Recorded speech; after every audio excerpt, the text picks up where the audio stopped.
ভাইয়া আমার, আখেরাত তো অনেকগুলো ঘাটি।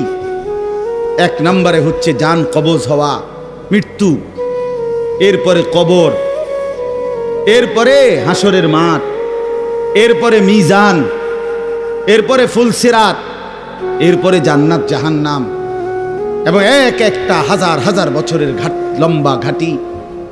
বন্ধু আমার, শুধুমাত্র কসম আল্লাহর, কোন ব্যক্তি যদি বেঈমান, কাফের, মুশরিক, নাফরমান, পাপী জিন্দেগি নিয়া মৃত্যু পর্যন্ত পৌঁছে, খোদার কসম শুধু মৃত্যুর যন্ত্রণা, শুধু জান কবজের যন্ত্রণা, আল্লাহর কসম এটুকুই সহ্য করার ক্ষমতা তার থাকবে না।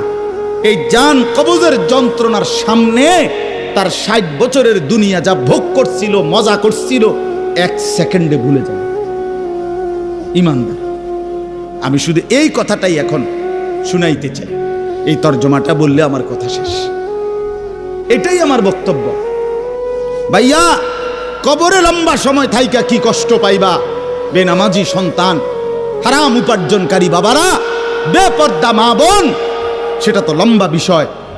হাসরের মাঠ কি পরিমাণ লম্বা, মিজানের পাল্লার সময়টা কি পরিমাণ কঠিন হবে, আমল নামাটা যখন বাম হাতে দেয়া হবে তখন কি পরিমাণ চিৎকার করবে।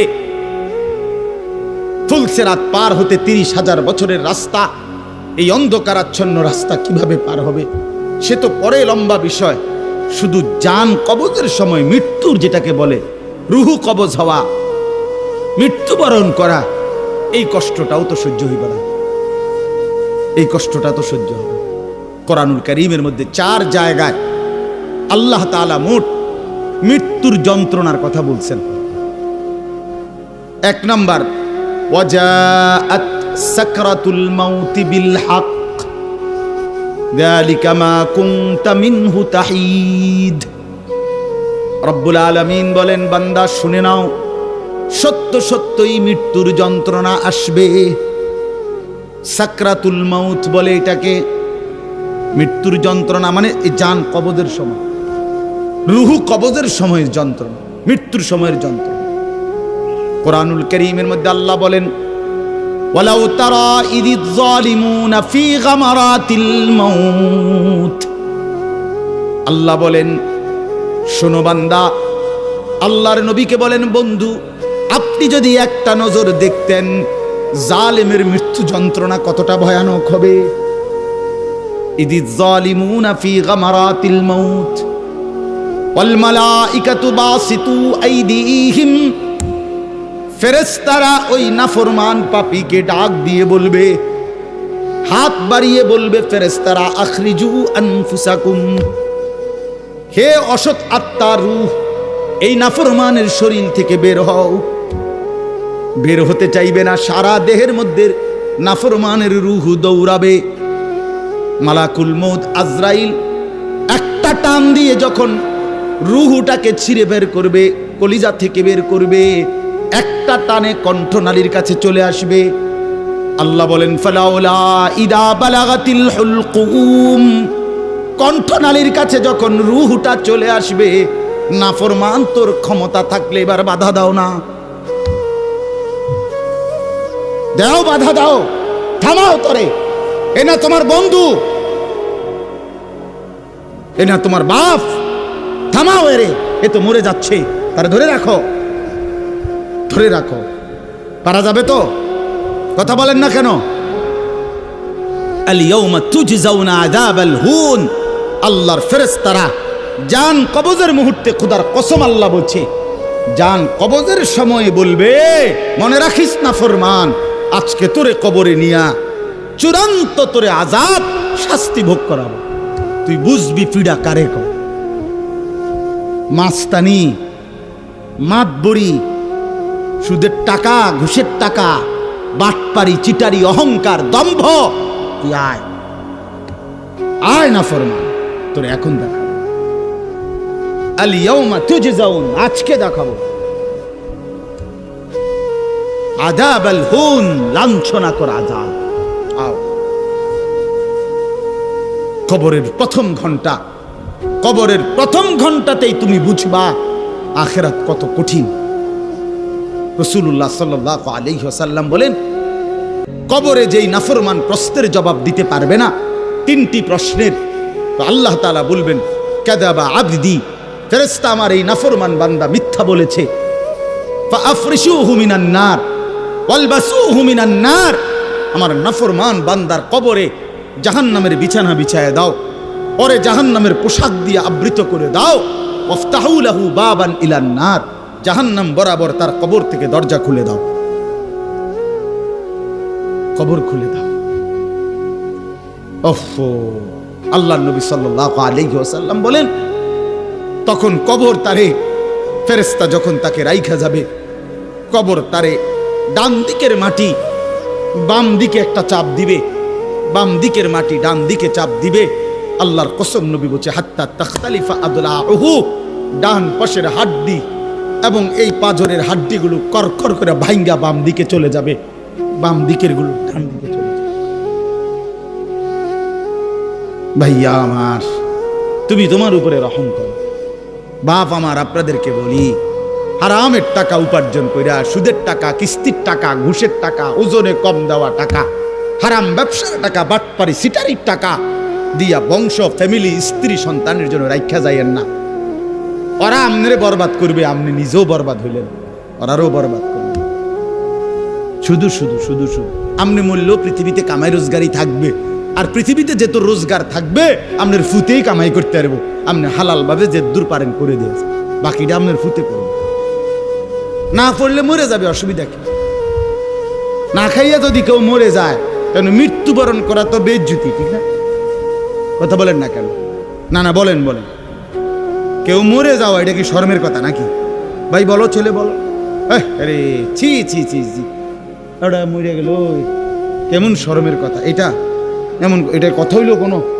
তো মরলে কিছে? মনে করেন না খাইয়া মরেই গেছে, তো মরলে কিছে? মরণ কি শরমের কিছু? তো বাপ দাদা 14 গোষ্ঠী মরছে, তো আমি মরলে শুনি?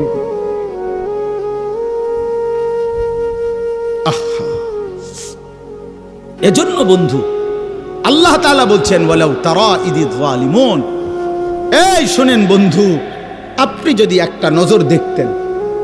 আমরা তাফসীরে কিতাবে পড়ছি, আত-তাযকিরা, ইমাম কুরতুবী রাহমাতুল্লাহ আলাইহির কিতাব আত-তাযকিরা ফি আহওয়ালিল মাউতা ফিল আখিরা, অনেক সুন্দর কিতাব, বাংলা অনুবাদ হয়েছে মৃত্যুর ওপারে। ইমাম কুরতুবীর খুব সুন্দর, অনুবাদটাও অসাধারণ। এই বইতে আছে,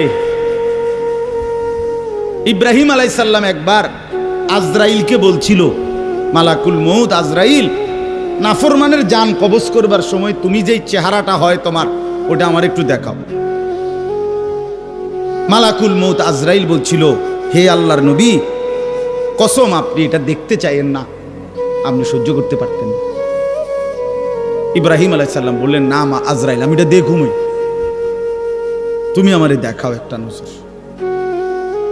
মালাকুল মউত আজরাইল কোন পাপী ব্যক্তির জান কবজের সময় যেই বিভৎস কুৎসিত আকৃতি ধারণ করে, আল্লাহর কসম ওই আকৃতি যখন ধারণ করছেন ইব্রাহিমের সামনে, ইব্রাহিম নবী সাল্লাল্লাহু আলাইহিস সালাম একটা চিৎকার মাইরা বেহুশ হয়ে গেছে।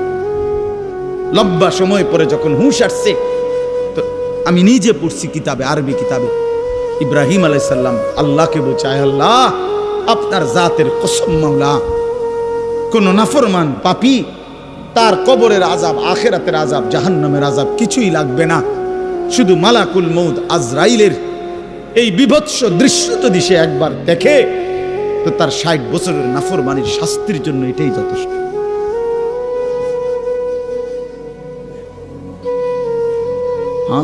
আখরিজু আনফুসাকুম,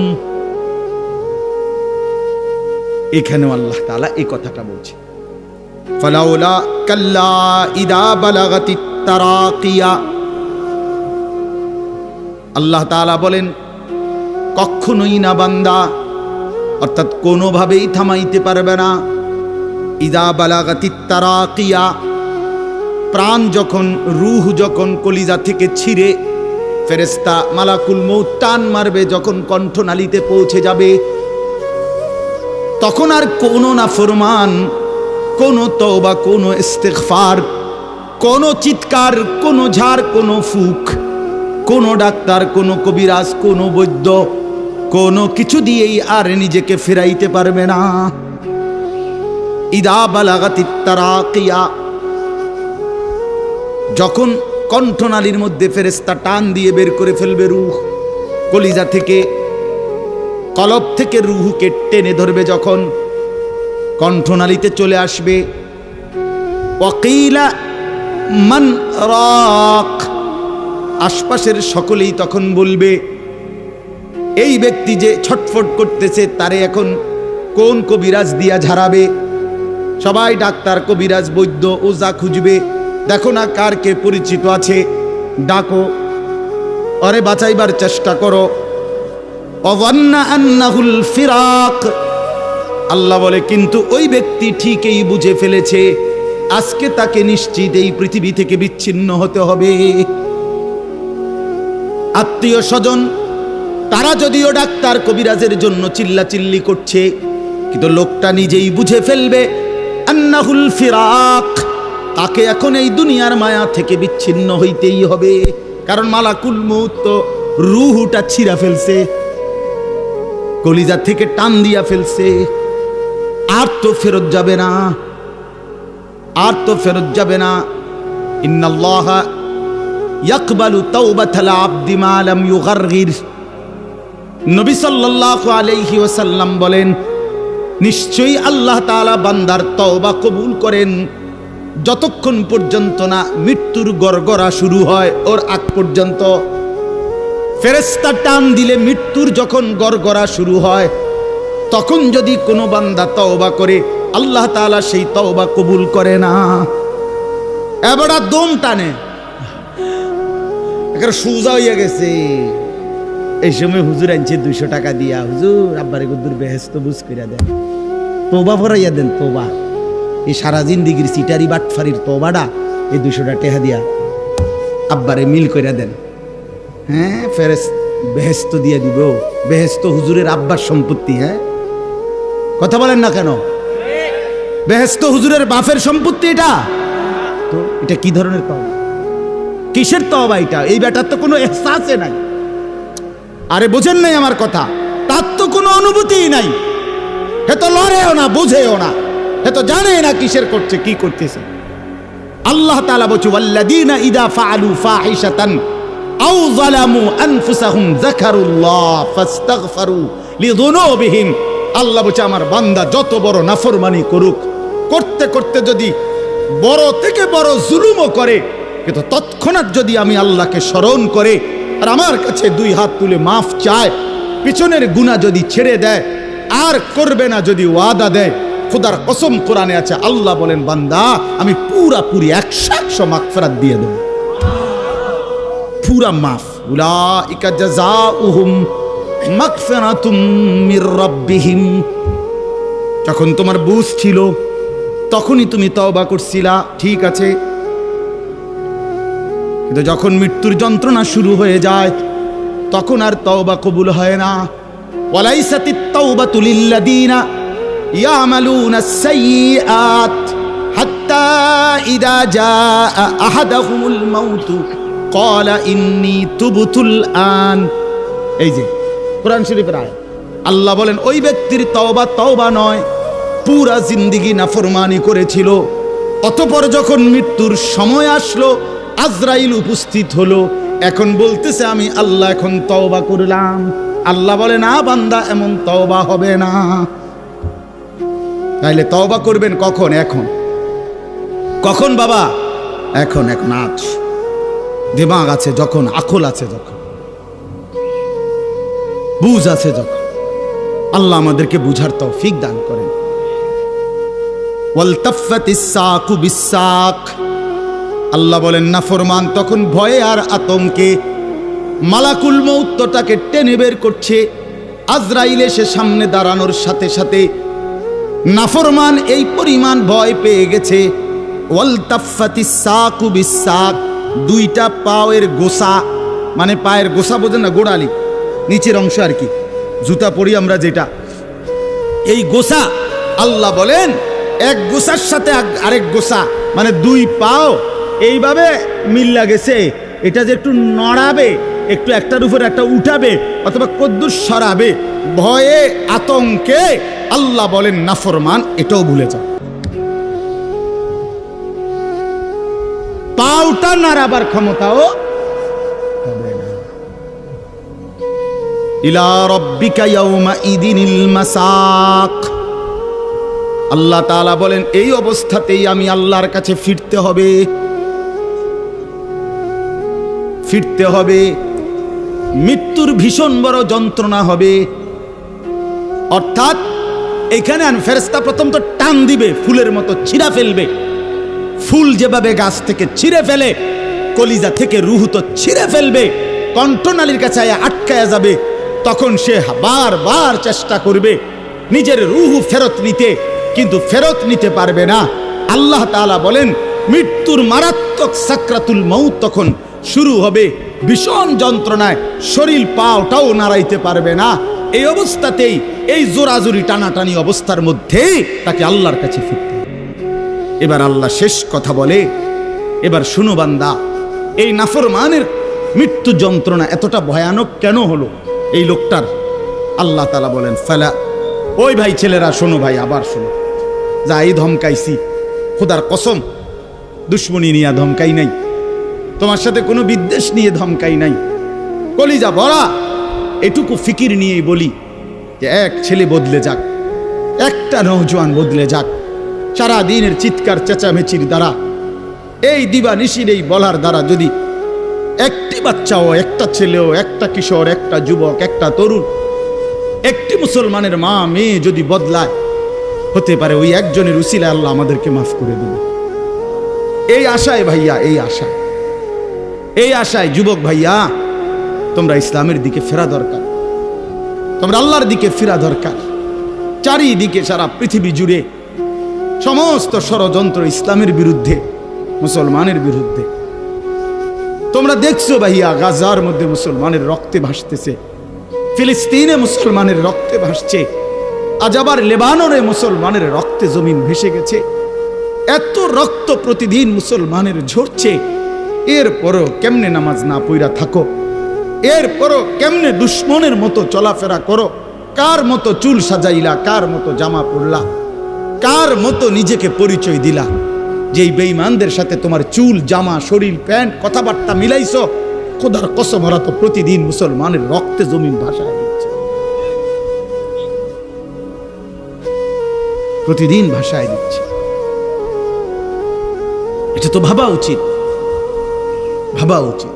সারা দেশে, আমার এই ছোট্ট বাংলাদেশেও কি পরিমাণ ইসলাম এবং মুসলমানদের বিরুদ্ধে ষড়যন্ত্র। আমি গত আগস্ট মাসে উত্তরবঙ্গ ছিলাম, 40 দিন দাওয়াত তাবলীগের সফরে, আল্লাহর রাস্তায় মেহনতে 40 দিন এক চিল্লা সফরে ছিলাম। জুলাই মাসের 31 তারিখ থেকে সেপ্টেম্বরের 9 তারিখ পর্যন্ত। তো ওইখানে দেখছি আমি 10টা উপজেলায় অসংখ্য খ্রিস্টানদের গির্জা, যেখানে প্রতিদিন, কসম আল্লাহর, প্রতিদিন খ্রিস্টানরা, এই ইউরোপ থেকে আসা খ্রিস্ট ধর্মের অনুসারীরা, তারা আমাদের এই বাংলাদেশে, উত্তরবঙ্গে প্রতিদিন আমাদের সমাজে, মুসলমানের সমাজে খ্রিস্ট ধর্ম প্রচার করে 1জন 2জন করে মুসলমানকে খ্রিস্টান বানাচ্ছে।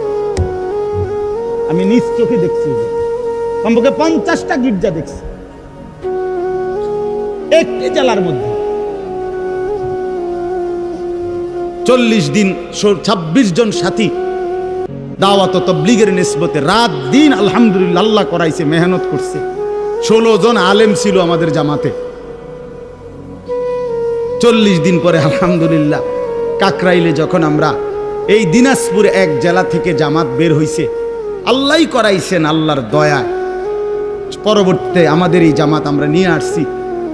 40 দিনের জন্য আবার বের হইছে শুধু দিনাজপুরের, আমরা যেটুকু অঞ্চলে মেহনত করছি ওই থেকে 950 মানুষ, 63টা জামাত। আলহামদুলিল্লাহ আল্লাহ করাইছে, আল্লাহ করাইছে। তো এজন্য বললাম, প্রতিনিয়ত আমাদের পার্বত্য চট্টগ্রামের হালাত খবর নেন, কি হচ্ছে। একদিন ঘুম থেকে শুনবেন উঠে পার্বত্য চট্টগ্রাম আর আমাদের কাছে নাই। গোটা বাংলাদেশে, পুরা বাংলাদেশ যত বর্গ মাইল, এর 3 ভাগের 1 ভাগ হলো পার্বত্য চট্টগ্রামের 3টা জেলা। বুঝেন নাই কথাটা আমার?